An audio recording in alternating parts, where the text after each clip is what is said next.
Personality disorder, NPD, is a deep-rooted and chronic distortion of self-perception marked by an intense need for admiration, a sense of grandiosity, and, paradoxically, a fragile self-esteem. From a neurophysiological standpoint, individuals with NPD often exhibit reduced activity in brain regions responsible for empathy, particularly the anterior cingulate cortex and the insula.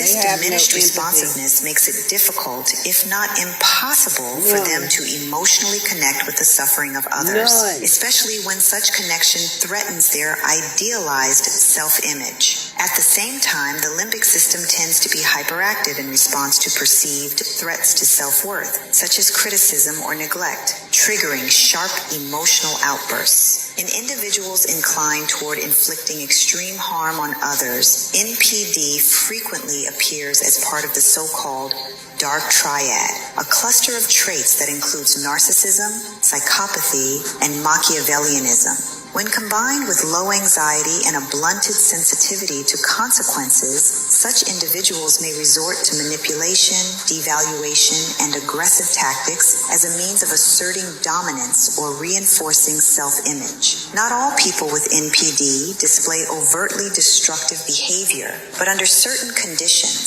such as chronic humiliation in childhood, emotional neglect, or unpredictable parental control, a stable worldview can develop in which relationships are seen as arenas for domination, retribution, or self-preservation, sometimes with profoundly negative outcomes. One lesser-known characteristic of NPD is what's often called cold empathy or vacuum empathy, the ability to cognitively understand the emotions of others, not for the sake of connection, but as tools for strategic influence.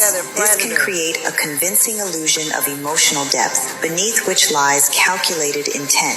These adaptive mechanisms often begin to emerge in adolescence as a defensive response to ongoing invalidation or the absence of a psychologically safe environment. Narcissistic